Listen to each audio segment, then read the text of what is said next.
ভর্তি পরীক্ষায় কিভাবে ভালো করবে তার জন্য মনে রাখবা 80% নির্ভর করা হচ্ছে তোমার পরিশ্রম, 20% হচ্ছে বুদ্ধি খাটাতে হবে। আসসালামু আলাইকুম প্রিয় শিক্ষার্থীরা, তোমরা সবাই কেমন আছো? বিশ্ববিদ্যালয় থেকে পাশ করে আমি চশমা পড়েছি। এই বিশ্ববিদ্যালয় থেকে তোমরা যখন পাশ করবা তখন এরকম চশমা পড়বা, ঠিক আছে? একটু পাঠ দেখাবা। যাক, দুষ্টামি করলাম। আমার পরিচয় দিয়ে দিই, আমি মোহাম্মদ সাজ্জাদ আলম, চট্টগ্রাম বিশ্ববিদ্যালয়ে পড়াশোনা করছি। আমার দেশের বিভিন্ন ভার্সিটিতে পড়ার অনেক সুযোগ হয়েছে, বাট আমি আমার চট্টগ্রাম বিশ্ববিদ্যালয়টাকেই টার্গেট করে আমি আমার পড়াশোনাটা চালিয়ে রাখছি। আসো, এবার আমি কিন্তু অলরেডি চট্টগ্রাম বিশ্ববিদ্যালয়ে পদার্থবিজ্ঞান থেকে অনার্স মাস্টার্স দুইটাই কমপ্লিট করেছি। আর আসো, তো তোমাদেরকে বলবো বিশ্ববিদ্যালয়ে ভর্তি পরীক্ষায় ভালো করার কৌশল। শুরুতে একটা কথা বলি, আমার কোনো অনলাইন বা অফলাইন অ্যাডমিশন কোনো কোর্স নাই, যার কারণে আমি বলতে পারবো না যে তোমরা আমার কোর্সে ভর্তি হও।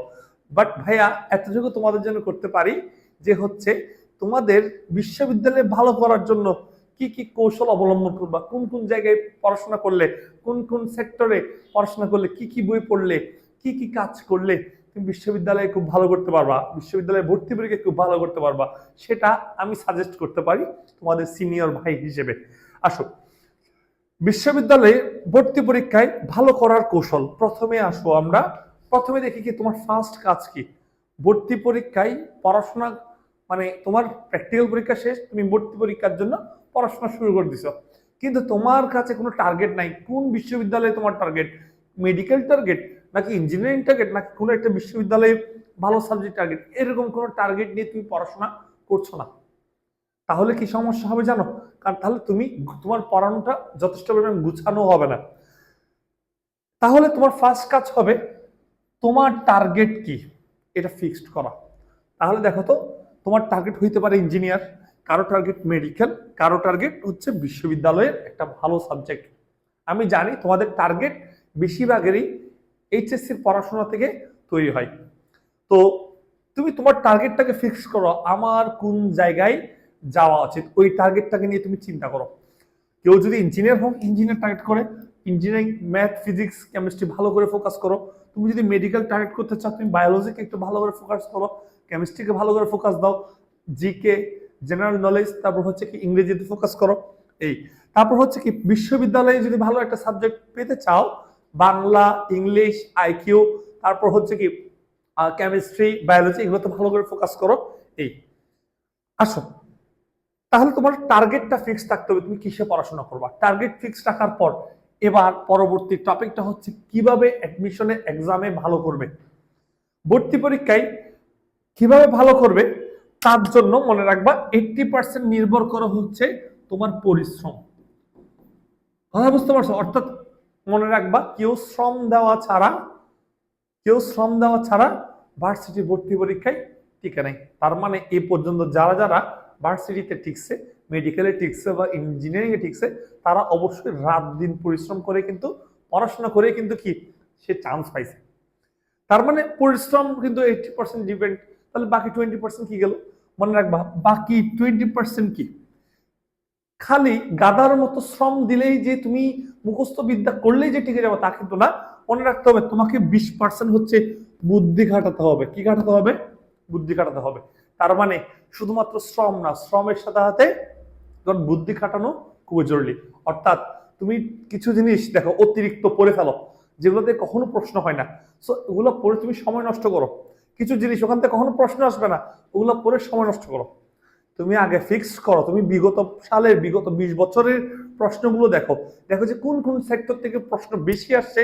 বিভিন্ন ধরনের ডাইজেস্ট তুমি যদি খুলো, তাহলে দেখবো ওখানে বিগত কোন কোন টপিক থেকে সবচেয়ে বেশি কোশ্চেন আসছে। তো ওগুলো তুমি ফিক্সড করো, যে যে বিষয় থেকে, যে যে টপিক থেকে কোশ্চেন সবচেয়ে বেশি আসছে, ওই টপিকগুলো তুমি রেড মার্ক দিয়ে লিখো, ভেরি ভেরি ইম্পর্টেন্ট। কথা বুঝতে পারছো? এগুলো 5 স্টার দিয়ে রাখো, মানে ওগুলো তুমি বারবার পড়বা। আমার কথা বুঝতে পারছো? তাহলে অবশ্যই তোমাকে বুদ্ধি খাটাতে হবে। ক্লিয়ার? কিছু মাঝে মাঝে এমন অনেক এমসিকিউ আসে যেগুলো হচ্ছে বুদ্ধির উপর, সো তুমি সেগুলো ভালো করে মনোযোগ দিয়ে পড়ে আনসার করবে। তারপর তুমি চেষ্টা করবে কম সময়ের মধ্যে কিভাবে ভালো প্রিপারেশন নেওয়া যায়, এটা কিন্তু বুদ্ধির সেক্টরের মধ্যে পড়ে। কিন্তু কম সময়ে প্রিপারেশন নিতে গেলে কিন্তু তোমার অবশ্যই পরিশ্রম করতে হবে। আসো, তাহলে আমি 80% পরিশ্রম, তারপর বললাম কি 20% বুদ্ধি।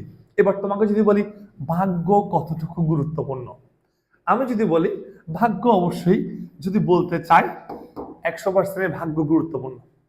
দেখো, ভাগ্যে তোমার ভাগ্যটা নির্ধারণ করে কে? তোমার পরিশ্রমে কিন্তু তোমার ভাগ্য নির্ধারণ হয়, কিন্তু এই ভাগ্যটা কিন্তু সৃষ্টিকর্তা থেকেই নির্ধারণ করা আছে। অবশ্যই তুমি খালি পড়াশোনা করলে হবে না, তুমি তোমার সৃষ্টিকর্তার কাছে চাইতে হবে, ঠিক আছে? তাহলে শুধুমাত্র কি তুমি পড়াশোনা করলে কিন্তু হবে না।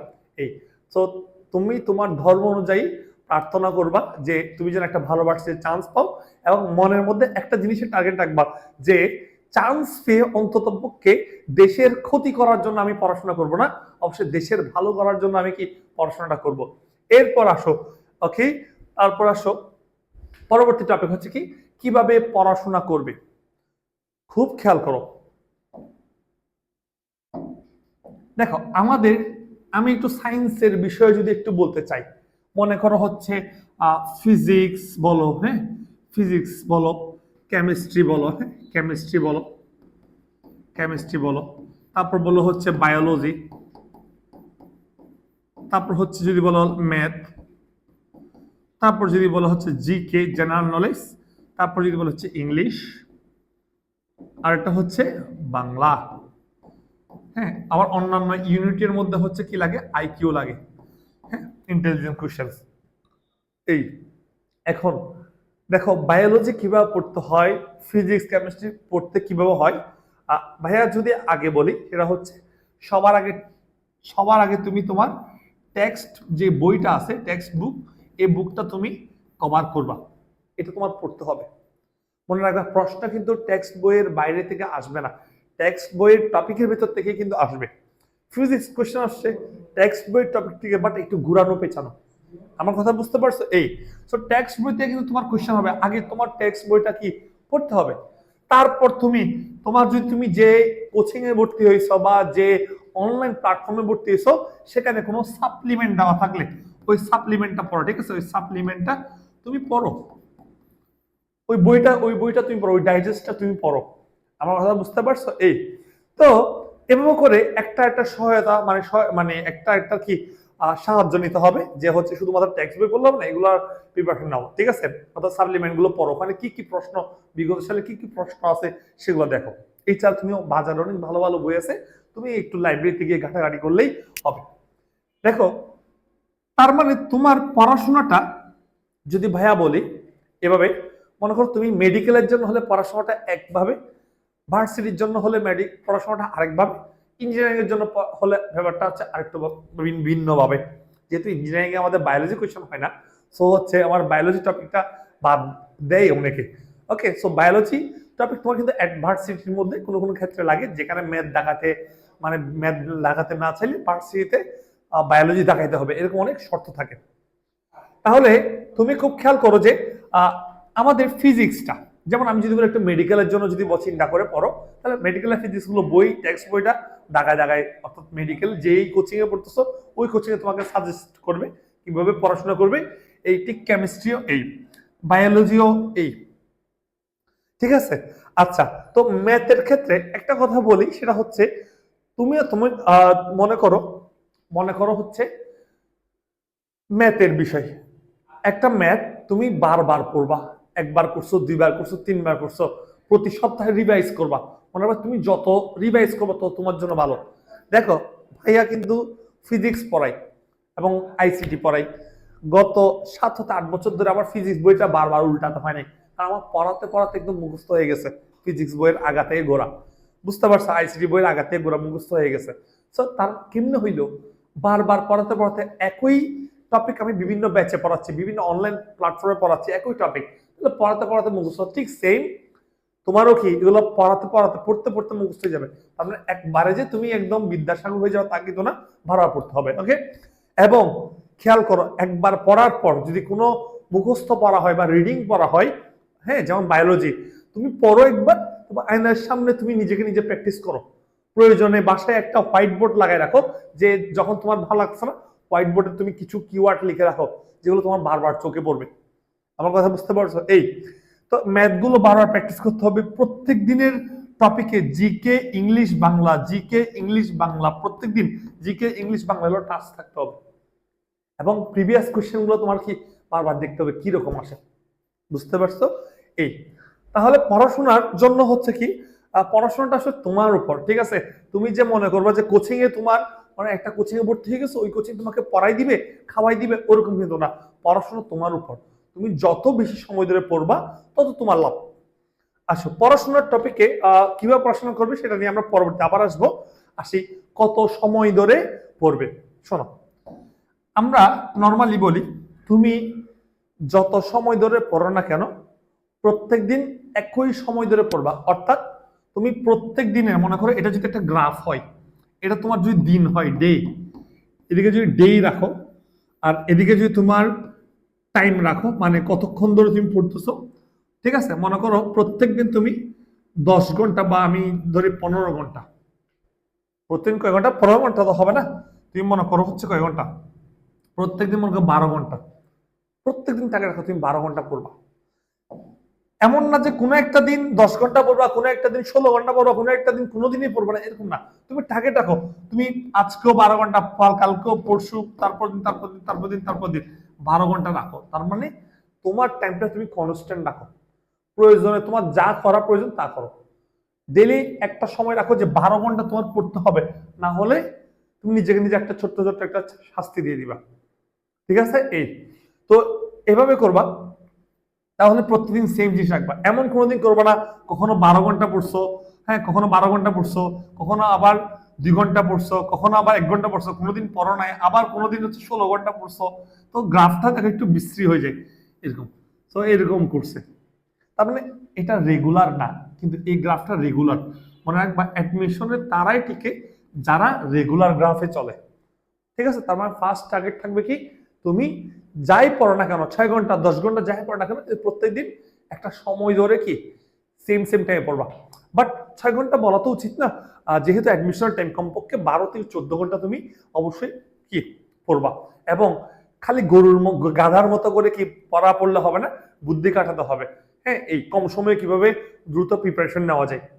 এই তাহলে সময়টা আমাদের খুব ফ্যাক্ট, সময় অপচয় করা যাবে না। ভাইয়া যখন অ্যাডমিশনের জন্য প্রস্তুতি নিচ্ছিলাম, সো আমি একটা বাসার মধ্যে মানে আমার বাসায় একটা রুমের মধ্যে হচ্ছে কি থাকতাম।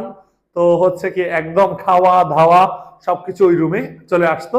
আমার এমন এমন হয়েছে আমি ধরো হচ্ছে সূর্যের আলোটা তেমন দেখিনি বা বাসা থেকে সহজে বের হয়নি।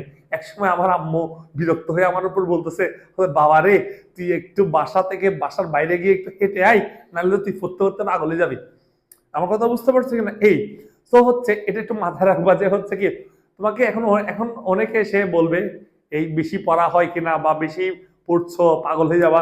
তো হইতে পারে, কিন্তু মাঝে মাঝে সারাক্ষণ যে পড়াশোনা যে করবো তা না, মানে মাঝে মাঝে একটু হাঁটবো, ফ্যামিলির সাথে কথা বলবো, এই ঠিক আছে। কিন্তু আমার 12 ঘন্টা কি রাখতে হবে, ফিক্সড রাখতে হবে, পড়ার মধ্যে বারবার উঠা যাবে না। আসো এবার হচ্ছে শিক্ষকদের কাছ থেকে নিয়মিত পরামর্শ, খুব ইম্পর্টেন্ট টপিক। মনে রাখবা এই পৃথিবীতে বাবা মা ও ভাই বোনের পর একজনই তোমার প্রতি ভালো রেজাল্ট আশা করে। বাবা মা ভাই বোন তোমার ফ্যামিলির মধ্যে যারা আছে তাদের পরে একজনে তোমার প্রতি ভালো রেজাল্ট আশা করে, তুমি একটা ভালো জায়গায় চান্স পাও আশা করে, তিনি হচ্ছে তোমার শিক্ষক।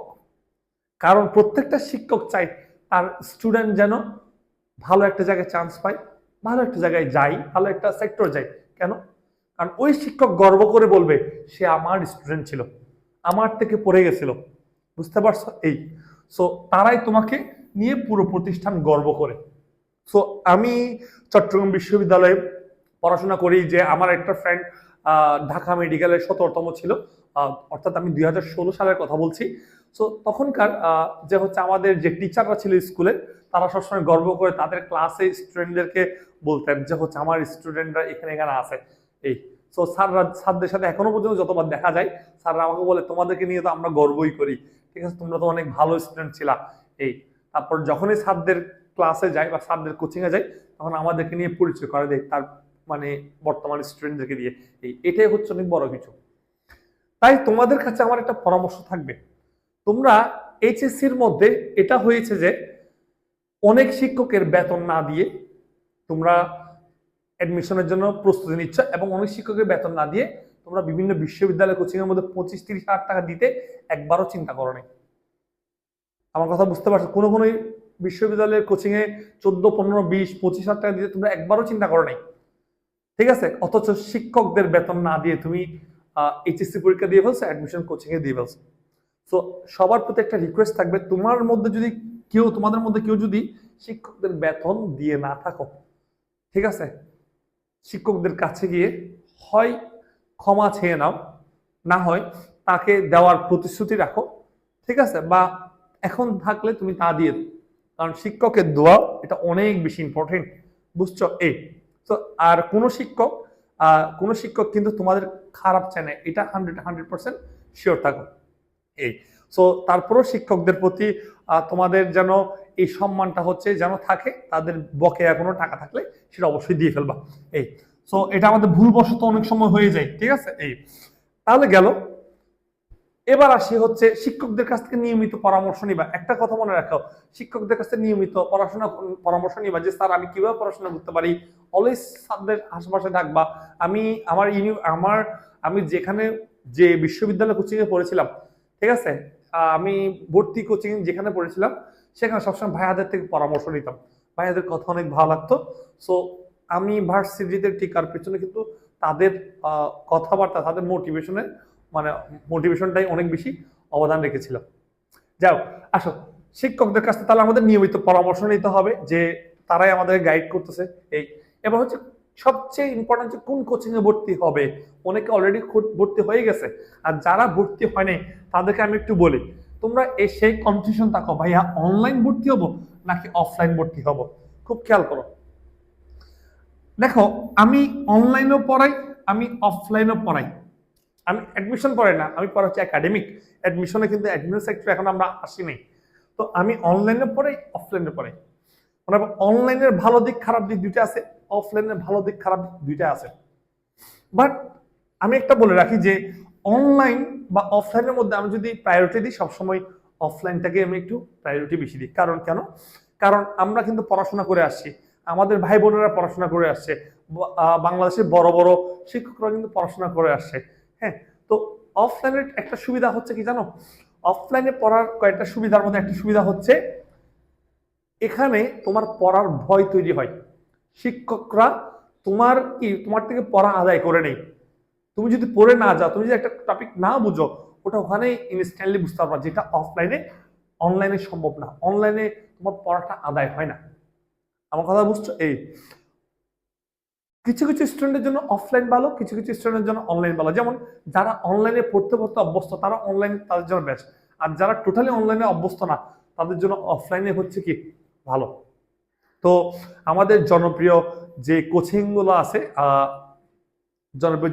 আছে, উদ্ভাস বলো, এসিএস বলো, তারপর বন্দি পাঠশালা বলো, সবারই অ্যাডমিশনের জন্য কি কার্যক্রম চালু আছে।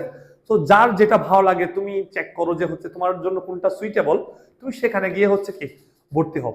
তো এটা নিয়ে কারো কোনো প্রশ্ন বা কারো কিছু মাথা ব্যথা নেই। তোমাকে কেউ বলে না যে তুমি এখানেই ভর্তি হও।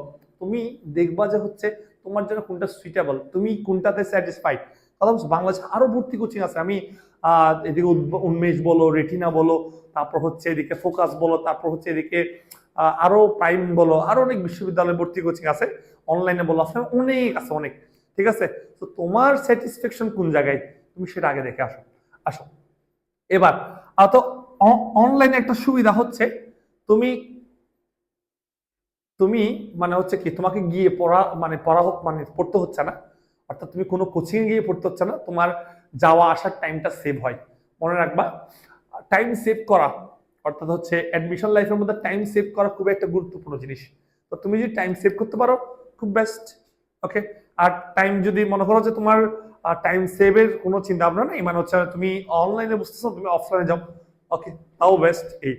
এবার তুমি অনলাইন পড়ো অফলাইন পড়ো কোনো ম্যাটার না, যেখানে পড়ো ভালো করে পড়বা ইনশাল্লাহ। কেউ চায় না যে হচ্ছে কি, সবাই চায় যে তুমি ভালো করে পড়ো, ভালো রেজাল্ট করো।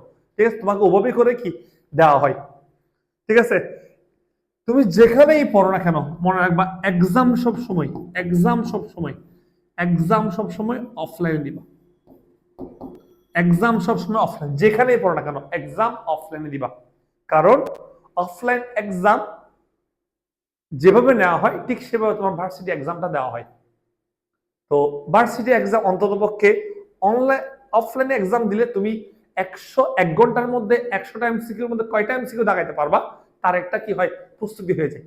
যেমন আমি যদি বলি মেডিকেলে তোমাদেরকে দেখবে এইচএসসির মধ্যে 25 মিনিটে মনে করো 25টা এমসিকিউ দেয়, 25 মিনিটের 25টা এমসিকিউ, তার মানে একটা এমসিকিউর জন্য 1 মিনিট। কিন্তু মেডিকেলের মধ্যে 1 ঘন্টা সময় থাকবে, অর্থাৎ 60 মিনিট।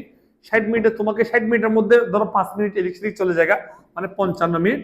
55 মিনিটের মধ্যে বলবে 100টা এমসিকিউ তুমি সলভ করো, অনেক কষ্ট হয়ে যায়। ঠিক তোমার হচ্ছে ভার্সিটি পরীক্ষাগুলোর মধ্যে 1 ঘন্টা সময়ের মধ্যে তুমি সলভ করো 100টা, অনেক কষ্ট হয়ে যায়। এটা তখনই কষ্ট হবে না যদি তুমি অ্যাডমিশন যে কোচিং গুলো আছে সেগুলোতে অফলাইনে তুমি কি করো এক্সাম দাও। ঠিক আছে, এই তোমার ক্লাস করাটা যতটা জরুরি না তার থেকে বেশি জরুরি হচ্ছে এক্সাম দেওয়া, এটা মনে রাখবা। এক্সাম দেওয়ার জন্য প্রয়োজন তুমি বাসায় কিছু ওএমআর ছাপে আনো, ওএমআর দিয়ে বাসায় নিজে নিজে এক্সাম দাও, বাট তুমি টাইমটা রাখবা। যদি 1 ঘন্টা এক্সাম হয় 5 মিনিট কম রাখবো, 55 মিনিট। এবার করে তুমি বাসায় প্র্যাকটিস করো। তাহলে গেল। এবার আমাদের পরবর্তী টপিক হচ্ছে এক্সাম গুলো কিভাবে দিবে ও কেন দেওয়া উচিত। হ্যাঁ, একটু খেয়াল করো এক্সাম গুলো কিভাবে দিবে। আমাদের ফার্স্ট কথা, এক্সাম দিব আমরা অফলাইনে, ঠিক আছে, অফলাইনে। আমাদের এক্সাম থেকে আমরা শিখবো হচ্ছে টাইম ম্যানেজমেন্ট। কি শিখবো? টাইম ম্যানেজমেন্টটা শিখবো। ওকে, এক্সাম থেকে আমাদের শেখা হবে টাইম ম্যানেজমেন্ট।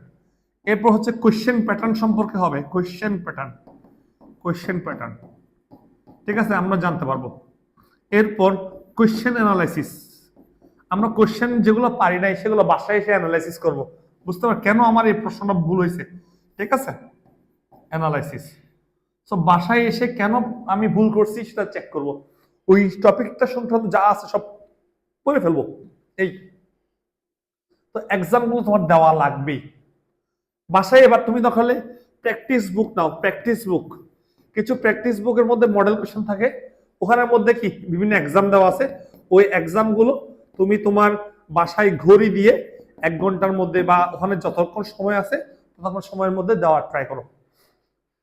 এক্সাম যত বেশি দিবা সো তোমার টাইম ম্যানেজমেন্ট সম্পর্কে আইডিয়া হবে, কোয়েশ্চেন প্যাটার্ন সম্পর্কে কি হবে আইডিয়া হবে। তাই বেশি বেশি এক্সাম দেওয়া উচিত। এবার আমরা পরবর্তী টপিক আসি হচ্ছে কি কোন বই ফলো করব, কেন করব। সো ভাইয়া বলেছিলাম সবার প্রথমে হচ্ছে কি টেক্সট বুক, তারপর টেক্সট বুকের পর আছে হচ্ছে কি টেক্সট বুকের পর আছে কি সাপ্লিমেন্ট, অর্থাৎ বা হচ্ছে তুমি বলতে পারো ডাইজেস্ট বা সাপ্লিমেন্ট বা হচ্ছে হ্যাঁ তোমাকে যেটা নোটবুক দেওয়া হয়, হ্যাঁ বা তুমি নোটবুক বলতে পারো। ওকে, যেটা কোচিং থেকে দেওয়া হয়, কোচিং এর নোটবুক, কোচিং হ্যাঁ নোটবুক বা প্র্যাকটিস বুক বলতে পারো, ঠিক আছে। এই এটা টেক্সট বুক পড়ার পর নোটবুক। এই এবার আমার প্রশ্ন হচ্ছে আমি কি কি বই ফলো করব। দেখো বাজারে অনেক বই আছে, তোমার যেটা ভালো লাগে। আর ওই যে বললাম না শিক্ষকদের কাছ থেকে পরামর্শ নাও, তুমি যে শিক্ষককে তোমার আইডল মানো, যে শিক্ষক তোমার ভালো চাই, সব সব শিক্ষককে ভালো চাই, তুমি তার কাছে যাও, গিয়ে সবচেয়ে ভালো সামনাসামনি কথা বলে তার থেকে পরামর্শ নেওয়া। এই তো বাজারে অনেক বই আছে, আমি আসলে কোনো বইয়ের নামই ধরতেছি না, কারণ হতে পারে যদি কোনো একটা নাম ধরে বলবো স্যার আপনি আপনাকে এই বইয়ের টাকা খাওয়াইছে, এই জন্য আমি কোনো বইয়ের নাম ধরতে ইচ্ছুক না। এই যাক, এবার হচ্ছে নোটবুক বা হচ্ছে কোচিং এর যে লেকচার শিটটা আছে আমরা ফলো করবো। আসো এবার তোমাকে যদি আমি একটু বলে রাখি যে হচ্ছে দেখো প্র্যাকটিস বুক যেগুলো আছে, প্র্যাকটিস বুকের মধ্যে অনেক সময় ওএমআর থাকে না। তুমি সবসময় ওএমআর যদি না থাকে দোকান থেকে প্রিন্ট করে নাও, অনলাইনে অ্যাভেলেবেল ওএমআর আছে, বুঝতে পারছো, বারবার প্র্যাকটিস করো এই টাইমের ভেতর। এবার আমরা চলে যাই হচ্ছে আমরা আসি আমাদের পরবর্তী টপিক শর্ট সিলেবাস নাকি ফুল সিলেবাস। খেয়াল করো শর্ট সিলেবাস নাকি ফুল সিলেবাস এটা নিয়ে আমরা একটা কনফিউশনে থাকি। তুমি বিগত বছরের সার্কুলার গুলো চেক করো, কোন কোন সার্কুলার কেমন ছিল। আপাতত সবচেয়ে বেস্ট হচ্ছে তুমি ফুল সিলেবাস টার্গেট রেখে পড়ো, তারপর বুঝতে পারবা সার্কুলার দিলে ফুল সিলেবাস নাকি শর্ট সিলেবাস। এই এরপর হচ্ছে মোবাইল নোটিফিকেশন, সোশ্যাল মিডিয়াকে কিভাবে দূরে রাখবে এবং কেন রাখা উচিত। খেয়াল করো, অ্যাডমিশন সময়ের মধ্যে তোমার সবচেয়ে বড় শত্রু হচ্ছে তোমার মোবাইলটা। এটা 100% মনে রাখবা। তোমার মোবাইলের সবচেয়ে বড় শত্রু হচ্ছে তোমার সেই নোটিফিকেশনটা। যে নোটিফিকেশনটা ক্রিং করে আওয়াজ মারবে, তুমি ওই নোটিফিকেশন দেখলা, এটা হয়ে গেল, এটা হয়ে গেল, এর সাথে এর পালাই গেছে, এগুলো যখন দেখবা তুমি ওঠার মধ্যেই কি ওই ঘুরে তুমি চলে যাবা। আমার কথা বুঝতে পারছো? তুমি তো জানো রিলস কত ভয়াবহ, তাই না? একবার রিলসে ঢুকলে ওখানের ভেতরে আমি কি চলে যাই, তাই না? এটা করা যাবে না বাবা, বুঝছো? ফেসবুকের মধ্যে তুমি দেখতেছ, ইউটিউবের মধ্যে অনেক ভিডিও তুমি দেখছো, হ্যাঁ, করতে করতে নিজের পড়ালেখার সময়টা নষ্ট করে ফেলতেছ। কোন সময় যে 1 ঘন্টা 2 ঘন্টা চলে গেছে ভিডিও দেখতে দেখতে তা কিন্তু যাওয়ার না। সো এই জন্য তুমি সোশ্যাল মিডিয়া যেগুলো আছে ওগুলাকে তুমি তোমার থেকে দূরে রাখবা, ঠিক আছে? এই তারপর হচ্ছে মোবাইল নোটিফিকেশন অফ করে রাখো, নোটিফিকেশন সাউন্ড অফ করে রাখো, কোনো কথা হবে না, ঠিক আছে? প্রয়োজনে ফেসবুককে তুমি কি করো, ডিঅ্যাক্টিভেট করো। আর সবচেয়ে ভালো হচ্ছে তোমার যেটা নর্মাল ফেসবুক আইডি আছে ওইটা ডিঅ্যাক্টিভ করে সবচেয়ে বেস্ট হচ্ছে তুমি একটা ফেক আইডি খোলো। আর ফেক আইডি যে খুলবে এটা থেকে আবার ইটিস পিটিস করতে যায় না। ফেক আইডিটা খুলে জাস্ট তোমার যে অনলাইন ক্লাসগুলো আছে ওই অনলাইন ক্লাসগুলো তুমি ক্লাস করো। আমার কথা বুঝতে পারছো? কিন্তু তুমি তোমার রিয়েল আইডিটা কিছুদিন জন্য অফ রাখার কারণে এখানে তোমার অনেক ধরনের মেসেজ আসতে পারে। এই সো এগুলো থেকে স্টপ, বিরত থাকা সবচেয়ে ভালো। ফেক আইডি থেকে তুমি তোমার ক্লাসগুলো করো, সবচেয়ে ভালো। এই এবার তাহলে হচ্ছে গেল মোবাইল থেকে আমাদের মাস্ট দূরে রাখতে, মোবাইলটাকে আমার দূরে রাখতে হবে এই পড়াশোনার সময়। অথবা 12 ঘন্টা, যে 12 ঘন্টা তুমি বাসায় বসে পড়াশোনা করবা ওই 12 ঘন্টাতে তুমি মোবাইলটা একদম সরাই ফেলবা, প্রয়োজন তোমার মাকে দিয়ে আসো, বুঝতে পারছো? এই তোমার মাকে বলবা, মা স্ট্রিক্টলি ফলো করতে বলবা মাকে, যে হচ্ছে তুমি খুঁজলো যেন কি না দেয়, বুঝছো? এই এবার দেখি আসো খাওয়া দাওয়া ও অন্যান্য সময়। খেয়াল করো অ্যাডমিশন লাইফের মধ্যে খালি পড়ার কথা, আমি খালি পড়ার কথা, প্রত্যেকটা টিচারে পড়ো পড়ো পড়ো পড়ো, কিন্তু কেউ খাওয়ার কথা বলে না, বুঝতে পারছো? মনে রাখবা খাওয়া দাওয়া হচ্ছে অনেক গুরুত্বপূর্ণ। আমি বলবো তুমি পড়ালেখা বাদ দাও, আগে খাও। বুঝা গেছে কিনা? এই তার মানে খাওয়া দাওয়া বলে এটা না যে হচ্ছে কি তুমি রেস্টুরেন্টে খাইতে গেছো টাইমটা নষ্ট করে, ওঠে কিন্তু না। তুমি বাসায় সুষম খাদ্যগুলো খাও। অ্যাডমিশন টাইমগুলোর মধ্যে বাসায় যেগুলো যেগুলো হচ্ছে সব বাদাম বলো, আর যেগুলো যারা বাসায় ভাত ভাত তো খাচ্ছ, তো এক্সট্রা যে নাস্তা মানে এগুলো বাসায় করো, তখন প্রয়োজন হলে কিনে আনো, একসাথে আস্তে আস্তে খাও, বা বাসায় কেউ থাকলে তাকে বলো যে কিনে আনতে, এই ওগুলা খাবা।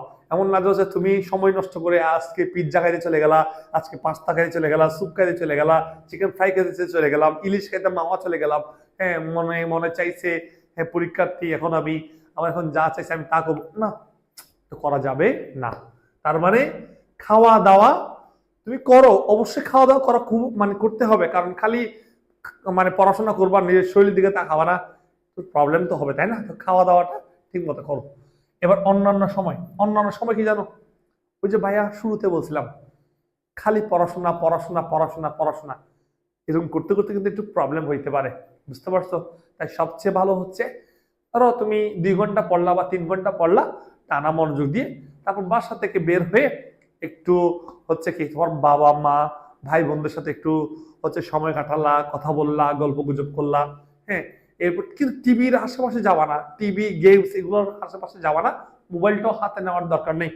বা বাসা থেকে বের হয়ে বা বাসার ছাদ থাকলে বাসার ছাদে হাঁটো। সবচেয়ে ভালো কি জানো, আমি একটা বুদ্ধি দিই সবসময়, সেটা হচ্ছে তোমার বাসায় যদি বাগান থাকে বা কিছু বাগান তৈরি করো, ঠিক আছে? বাগান তৈরি করো যেখানে তোমার পানি দিতে হয় নিয়মিত, হ্যাঁ, কিছু ফুল গাছ ফল গাছ তুমি তৈরি করো। তো তুমি কি করবা, অ্যাডমিশন টাইমগুলোর মধ্যে ধরো তোমার যে টাইমটা পড়াশোনা করতে ইচ্ছা করে না, মানে একটু রেস্ট চাচ্ছ, বা আমার সাথে কথা বলছো, বা ছাদে গিয়ে বিকালের টাইমটাতে একটু গাছে পানি দিচ্ছ, মনটা তোমার অনেক ভালো হয়ে যাবে। তুমি ভাইয়ের কথা লিখে রাখো, তো তোমরা এই কাজটা করবা, ঠিক আছে? মনটা অনেক ভালো হয়ে যাবে। আবার তুমি আমার বন্ধুদের সাথে খেলতে চলে যাও না, ঠিক আছে? খুবই গুরুত্বপূর্ণ, সবাই মনে রাখবা। আচ্ছা, এবার আসো মানুষের বাজে কথা এড়িয়ে চলা। অ্যাডমিশন সময়ের মধ্যে তোমাকে অনেকে অনেক রকমের কথা বলবে, সবগুলা কানের বাইরে রাখতে হবে। বিশেষ করে হচ্ছে আশেপাশের মানুষ, তোমার ফ্যামিলি ছাড়া আশেপাশের মানুষ যে হচ্ছে বাবা কই পড়বা, ডাক্তার হবে, তুমি ডাক্তার পড়ার আগে, ডাক্তার পাস করার আগে তোমার সবাই ডাক্তার ডাক্তার বলবে, ডাক্তার ডাক্তার বলবে, তখন তোমার কাছে এটা খারাপ লাগতে পারে। তো তার থেকে ভালো তাদেরকে এড়িয়ে চলে হচ্ছে কি তুমি বাসায় বসে পড়াশোনা করা। আর একটা ইম্পর্টেন্ট বিষয়, তুমি সারাদিন কি পড়তেছো, কোন মেডিকেলে পড়বা, কোথায় পড়বা, এগুলো মাইকে অ্যানাউন্স করার দরকার নেই। তুমি সারাদিন এগুলো বলে বেড়ানোর দরকার নেই। তুমি কি করবা, তোমার প্ল্যান কি তোমার মধ্যে রাখো, তুমি ঠিক সেবা করে আগাও। যে হচ্ছে তুমি যে বলবা এই আমি ডাক্তার হব, মেডিকেলে পড়বো, ইঞ্জিনিয়ার হব, সবকিছু করব, এগুলো বলে বেড়ানোর কিছু নেই। তো এটা অনেক বেশি ইম্পর্টেন্ট হচ্ছে কি তুমি অবশ্যই তুমি কি হবে তোমার ভেতরে রাখো, তোমার সৃষ্টিকর্তাকে বলো যে হচ্ছে কি তুমি কি হতে চাও, তার কাছে প্রার্থনা করো। এই আর বাজে কথা কেউ বললে সেটা এড়িয়ে যাও। এই যতটুকু সম্ভব ঝামেলা এড়ানোর চেষ্টা করবে ইনশাআল্লাহ। এই আসো এবার আমরা একটু দেখি বন্ধুদের সাথে আচরণ। অ্যাডমিশন এক্সামের মধ্যে হচ্ছে আমরা যখন পরীক্ষা দিতে যাই, বন্ধুরা বলতেছে এই তুই তো সব পড়ে ফেলছিস, এই তুই সারাদিন সারা রাত পড়েছিস, তাই না? এই ধরনের কথা বললে এই বন্ধুদেরকে হ্যাঁ হ্যাঁ হ্যাঁ হ্যাঁ যা বলো বা এড়িয়ে চলা একটু ট্রাই করবা, ঠিক আছে? এই ওরা তোমাকে যতটুকু না মোটিভেট করবে তার থেকে বেশি ডিমোটিভেট করবে, বুঝছো? তাই নিজের পড়া নিজের কাছে রাখো। এক্সাম শেষ, আড্ডা মারার দরকার নেই, সোজা বাসায় রেস্ট করো। আড্ডা মারার সময়টুকু ফ্যামিলিকে দাও, ফ্যামিলির সাথে কথা বলো। বা ওই যে বললাম গাছে পানি দাও, গাছে দাও। এই তো এই আর বন্ধুদের সাথে আচরণ, আমি একটা কথা বলি, অবশ্যই তুমি তোমার মধ্যে কোনো হিংসা রাখবা না। তোমার কাছে যদি কোনো একটা এক্সট্রা ইনফরমেশন থাকে তুমি তোমার বন্ধুকে দাও, তাহলে তোমার বন্ধু তোমাকে সেটা দিবে। একজন আরেকজনের সাথে সহযোগিতাপূর্ণ আচরণ করো, একজন আরেকজনকে হেল্প করো। যে আমি এই জিনিসটা বেশি পড়ে ফেলছি, আমার বন্ধুকে আমি দিব না, কারণ ও পড়লে এটা ওর যদি কমন পড়ে, ব্যাপারটা এরকম কিছু না। তুমি দাও, ও তোমাকে দিবে। একজন আরেকজন এরকম ইনফরমেশন কি করো, পাস করো। বাট এমন না যে একজন আরেকজনকে কি টিটকিরি মারবা, একজন আরেকজনকে হচ্ছে কি কথা শোনাবা, ব্যাপারটা এরকম না, ঠিক আছে? সবাই সহযোগিতাপূর্ণ আচরণ করবা। এই গেল। এবার আসো চ্যাট জিপিটি এর ব্যবহার। দেখো চ্যাট জিপিটি অনেক গুরুত্বপূর্ণ একটা জিনিস। এই চ্যাট জিপিটি তোমার কাজকে অনেক কমাই দিবে। তুমি বলো জিকে পড়তেছো, জিকে তোমার একটা পড়া অনেক বিরক্ত লাগতেছে, মুখস্থ হচ্ছে না, তুমি বললো চ্যাট জিপিটি আমার এই টপিকগুলো আমাকে টেবল আকারে করে দাও, ওর টেবল আকারে করে দিবে, যেটা তোমার করা লাগতেছে না, খুব সহজে করতে পারবা। তাহলে চ্যাট জিপিটি তুমি বলতে চাচ্ছ মাইটোকন্ড্রিয়া সম্পর্কে শর্টকাট এইচএসসি বই অনুসারে লিখে দাও, ও সুন্দর করে তোমাকে লিখে দিবে, খুব সুন্দর করে। জেনারেল নলেজ লিখে দিবে, ইংলিশ লিখে দিবে। প্রয়োজন হলে চ্যাট জিপিটি ইউজ করা, এবার 100% চ্যাট জিপিটির উপর নির্ভর হয়ে যাবে তা কিন্তু না, বাট তোমার কাজ কমানোর জন্য তুমি চ্যাট জিপিটিকে ইউজ করতে পারো। এবার আসি এইচএসসি রেজাল্ট পরবর্তী করণীয়। দেখো আমরা সবাই কিন্তু এইচএসসি তে ভালো রেজাল্টের উদ্দেশ্যে কিন্তু ভালো রেজাল্টের টার্গেট নিয়ে কিন্তু পড়ছি। রেজাল্ট দেওয়ার পর অনেক সমস্যা হয়, যেমন অনেকের এ প্লাস আশা ছিল কিন্তু এ প্লাস আসে না, যার কারণে সে মেডিকেল অ্যাডমিশনের পরীক্ষা দিতে পারে না, তার কাঙ্ক্ষিত রেজাল্টের কারণে সে ইঞ্জিনিয়ারিং এ পরীক্ষা দিতে পারে না। তো এখন তুমি কি করবা? আমার কথা সোজা, এখনো পর্যন্ত যেহেতু তোমার রেজাল্ট দেয় নাই, তুমি তোমার টার্গেট অনুসারে পড়ো। ভাই আর কথা একটা, এখনো যেহেতু তোমার রেজাল্ট দেয় নাই, তুমি তোমার টার্গেট অনুসারে পড়ো। রেজাল্ট দেওয়ার পর তখন বুঝতে পারবে তোমার এটা না হলে অন্য কোথায় যাওয়া উচিত, সেটা তোমার ভালো, তুমি নিজেই ভালো বলতে পারবে, তখন ওভাবে পড়াশোনা করবা। বাট মনে রাখবা, তুমি এই মুহূর্তে তুমি যা শিখতেছ সেটা যে কোনো অ্যাডমিশনের জন্য তোমার প্রয়োজন হবে। ভাইয়ের কথা কি বুঝতে পারছো? যেমন তুমি যদি মনে করো মেডিকেলের জন্য পড়তেছ, মেডিকেল বায়োলজি ভালো করে পড়লা, কারণ দেখো যে হচ্ছে রেজাল্ট আসা নেই, মেডিকেলের পরীক্ষা দিতে পারছো না, সমস্যা নাই, ওই সেম মেডিকেলের বায়োলজি পড়াটা ভার্সিটি অ্যাডমিশনের জন্য লাগবে। আর চট্টগ্রাম বিশ্ববিদ্যালয়, ঢাকা বিশ্ববিদ্যালয়, রাজশাহী বিশ্ববিদ্যালয়, গুচ্ছ বিশ্ববিদ্যালয়গুলোর মধ্যে ওগুলা লাগবে। আমার কথা বুঝতে পারছো? তাই তুমি যা পড়তেছো মনে রাখবা ওটা কখনো বিফলে যাবে না, সবাই লাভ লাভ, যাই পড়ছো যাই শিখছো তাই লাভে আসবে, বুঝতে পারছো? তো আপাতত রেজাল্টের কথা চিন্তা না করে তোমার মাথায় এখন যে টার্গেটটা নিচ্ছ ওই টার্গেট অনুসারে নিজের মতো করে পরিশ্রম করো, বেস্ট পরিশ্রম করো, ঠিক আছে? তুমি তোমার বাবা মার স্বপ্নের দিকে তাকায় থাকো, তাদের স্বপ্নের কথা চিন্তা করো, তাদের স্বপ্নকে তোমার নিজের স্বপ্নে অ্যাডজাস্ট করো, ইনশাল্লাহ তুমি ভালো করতে পারবে। তাহলেই এতটুকুই। আর অ্যাডমিশন চলাকালীন আমার যতটুকু পসিবল যে ভিডিও আপলোড দেওয়ার, বিশেষ করে হচ্ছে কোন কোন বিশ্ববিদ্যালয়গুলোতে কিভাবে ভর্তি নিবে, এবং বিশেষ করে আমি যেহেতু পদার্থবিজ্ঞান পড়াই, পদার্থবিজ্ঞানের টপিকগুলো তোমাদেরকে দিয়ে দিব। ঠিক আছে, তাহলে আজকের জন্য এতটুকুই। আল্লাহ হাফেজ।